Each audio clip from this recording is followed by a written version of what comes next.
नमस्कार, मी Hemali Mohite. News with celebrity अँकर मध्ये आज आपली सेलिब्रिटी अँकर आहे अभिनेत्री शीतल क्षीरसागर. नाटक, सिनेमा, स्मॉल स्क्रीन अशा तीनही क्षेत्रात आपल्या अभिनयाचा ठसा उमटवणारी शीतल आज घराघरात पोहोचली आहे. ती झी मराठीवरील का रे दुरावा या मालिकेमुळे. या मालिकेतील निगेटिव्ह कॅरेक्टर आणि तिच्या अभिनय शैलीमुळे तिनं प्रेक्षकांच्या मनाचा ताबा घेतलाय. एकूणच या भूमिकेविषयी आणि शीतलच्या आगामी आणखी काही प्रोजेक्ट विषयी आपण तिच्याशी गप्पाही मारणार आहोत. आपण आधी तिचं स्वागत करूया. शीतल, खूप खूप स्वागत आहे झी 24 तासच्या स्टुडिओमध्ये.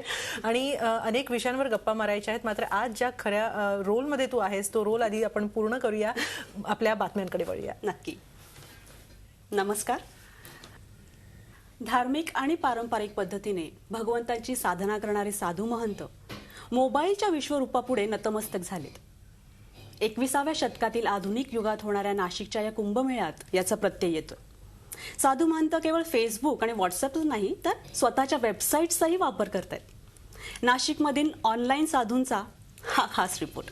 शीतल, हे हायटेक साधू आणि साधूंचं हे बदललेलं रूप पाहून काय वाटतं? आनंद होतोय मला ह्याचा की आज कुंभमेळा हा जगभरामध्ये खूप कुतूहलाचा विषय आहे किंवा अध्यात्म भारताचं हे सगळ्या जगाला खुणावतंय. तर ह्या मोबाईलच्या किंवा वेबसाईटच्या माध्यमातून कुंभमेळा किंवा एकूणच भारतीय प्राचीन संस्कृती, इकडची कर्मकांड किंवा ही जी काही वैश्विक परंपरा चालत आलेली आहे त्याबद्दल जगाला आणि सगळ्यात महत्त्वाचं भारतातल्या तरुणाईला त्याच्याबद्दल किंवा मला स्वतःला सुद्धा त्याची फारशी माहिती नाहीये. तर डेफिनेटली मला असं वाटतं की अशा माध्यमातून मला सुद्धा यातल्या अनेक गोष्टी कळतील. आणि मला असं वाटतं की आजचं आपण विज्ञान युग म्हणतो, तर हे जे अध्यात्म आहे ते वैज्ञानिक दृष्ट्या त्याला सिद्ध करण्याची एक प्लॅटफॉर्म जे मी म्हणते की ते या वेबसाईट किंवा इंटरनेटच्या माध्यमातून उपलब्ध होतोय. ही खूप छान गोष्ट आहे. ही विज्ञानाची मला वाटतं भारताच्या आध्यात्मिक परंपरेला दिलेली म्हणजे त्याची एक जोड ही खूप छान आहे आणि ह्याचा फायदा होईल असं मला नक्कीच वाटतं. फक्त एवढंच की या माहितीचा वापर हा म्हणजे स्वतःच्या फायद्यासाठी किंवा समाजाला काय म्हणे अज्ञान, अंधश्रद्धा पसरवण्यासाठी न करता, बरोबर, त्याचं जे वैज्ञानिक ज्या पायावर हे उभं आहे हे सगळं भारतीय प्राचीन, ते लोकांसमोर यायला हवं किंवा ते कळायला हवं असं मला वाटतं. विज्ञान आणि अध्यात्माचा संगम आता साधणं हे खरं साधूंना शक्य होऊ शकतं आणि ते त्यांनी करावं असं म्हणायला हरकत नाही. शीतल, आपण आणखीन काही विषयांवर बोलणार आहोत, मात्र आता पुन्हा एकदा बातम्यांकडे वळूया. नाशिकच्या कुंभमेळ्यात येणाऱ्या भाविकांची सुरक्षा हे पोलिसांसमोरचं सर्वात मोठं आव्हान आहे.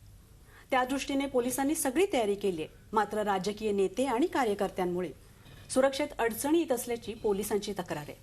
बघूया नाशिकहून हा खास रिपोर्ट. आता वेळ झाली एका छोट्याशा ब्रेकची. तुम्ही पाहत रहा झी 24 तास, रहा एक पाऊल पुढे. विद्यार्थ्यांच्या दप्तराच्या वजनाचा रियालिटी चेक या अगोदर झी 24 तासने केला होता. आता हे वजन कमी करण्यासाठी टॅबच्या पर्यायाचा विचार सरकार करते. पिंपरी चिंचवडमधील डॉक्टर हरीश तिवारी यांनी हे ओझं कमी करण्यासाठी आणखीन एक प्रयोग केलाय. या प्रयोगाविषयी जाणून घेतलंय आमची प्रतिनिधी अश्विनी पवार हिनं. ईदच्या मुहूर्तावर सलमान खान पुन्हा एकदा आपलं नशीब बॉक्स ऑफिसवर आजमावतोय. मात्र यावेळेस बजरंगी भाईजानसमोर बाहुबलीचं संकट उभं राहिलंय. बाहुबलीला बॉक्स ऑफिसवर मिळत असलेल्या तुफान यशामुळे बजरंगी भाईजानला कमी शो मिळत असल्याची चर्चा आहे. बघूया यावरील आमचा हा स्पेशल रिपोर्ट. आणि आज आपल्याबरोबर सेलिब्रिटी अँकर म्हणून आहेत अभिनेत्री शीतल क्षीरसागर. आपण आता शीतलशी गप्पा मारूया, कारण बातम्या बऱ्याच शीतलने आपल्याला सांगितलेल्या आहेत. आता वेळ झाली आहे गप्पांची. आय एम शुअर की तुम्हाला सुद्धा तिच्याकडून बरंच काही ऐकायचं आहे. शीतल, सर्वप्रथम का रे दुरावा या मालिकेविषयी बोलूया आणि त्यातल्या तुझ्या रोलविषयी बोलूया. कितपत जवळचा आहे हा रोल तुझ्यासाठी?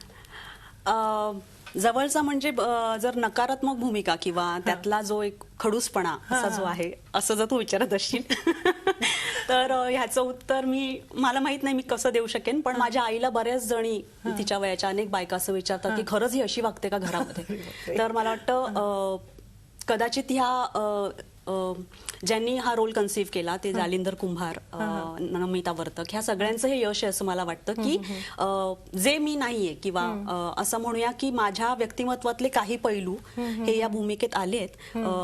जसं गोड बोलणं ते बहुधा मी बोलते, फक्त त्यातून टोमणे मारणं असा जो शोभाचा स्वभाव वैशिष्ट्य जे आहे किंवा तिला जे म्हणायचे ते ती हसत हसत समोरच्याला सांगते. तर तसं थोडंसं आहे माझं. मला फार असं चिडून वगैरे नाही सांगतायत, मी हसत सांगते समोरच्याला. तर हे एक वैशिष्ट्य सोडलं तर मला वाटतं शोभा माझ्या म्हणजे शीतल क्षीरसागर पासून खूप वेगळी आहे. असं मला म्हणजे मी जेव्हा स्वतःला माझे एपिसोड्स बघते, जेव्हा टेलिकास्ट होत असताना, तेव्हा मी ओळखत नाही तिला, जी समोर करते. मला स्वतःलाच खूप राग येतो की हिला असं जाऊन एक मारावं, असं मला स्वतःला कधी कधी मी जेव्हा एक थर्ड पर्सन म्हणून सिरियल बघत असते तेव्हा वाटतं. म्हणजे ही स्वतःला दिलेली, स्वतःच्या अभिनयाला दिलेली पावती? नाही, असं नाही म्हणणार मी, कारण मी माझी स्वतःची खूप जास्त क्रिटिक आहे. पण मला असं वाटतं की हे त्या भूमिकेचं, दिग्दर्शकांचं, लेखकाचं एक टीमवर्क ह्याचं यश आहे असं मला वाटतं. या रोलमुळे तू अगदी घराघरात पोचले, जसं सांगितलं की लोक विचारतात की खरंच शीतल अशी आहे का, त्यामुळेच मी म्हटलं होतं की हा रोल किती जवळचा आहे म्हणून. पण यानंतरही आणखीन या शोभाचे किंवा आता शीतलचे आणखीन काही नवीन प्रोजेक्ट्स आहेत का, याविषयी तिच्या चाहत्यांच्या मनात खूप उत्सुकता आहे. तर काय सांगशील, नवीन कोणते प्रोजेक्ट्स आहेत? एक ऍक्शन ओरिएंटेड अशी एक स्टोरी मला ऐकवली गेलेली आहे, जी मला स्वतःला खूप आवडली आणि माझ्या व्यक्तिमत्वाशी फार साम्य असलेलं असं ते कॅरेक्टर आहे. अन्यायाविरुद्ध लढणारी वगैरे, स्ट्रॉंग. तर ती एक फिल्म आहे जिच्याबद्दल मी खूप आशावादी आहे. बरं. आणि आतापर्यंत अनेक भूमिका तू केलेल्या आहेत, मात्र आज तू एक वेगळी भूमिका पार पडली, म्हणजे एक न्यूज अँकरची. तर हा एक्सपिरियन्स तुझ्यासाठी कसा आहे?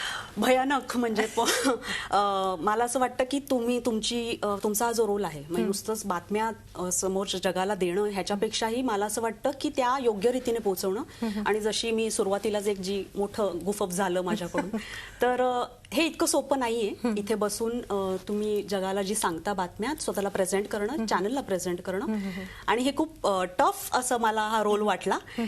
आणि मला तर खात्री आहे की जेव्हा ह्याच्या पुढे चित्रपटातून किंवा मालिकांमधून मी अशी न्यूज रीडर वगैरे असं काहीतरी रोल आला, तर मी नक्कीच तो छान करेन, आतापेक्षा अजून जास्त. अगदी ती सुरुवातीची एक छोटीशी गोष्ट सोडली, मला वाटतं बाकीचा सगळा पुढचा रोल तुम्ही खूप उत्कृष्टरित्या पार पाडलेला आहे. त्यामुळे तुमच्याकडून बातम्या ऐकताना तितकंच आवडलेलं आहे. तुमच्या पुढच्या वाटचालीसाठी खूप खूप शुभेच्छा झी 24 तास कडून.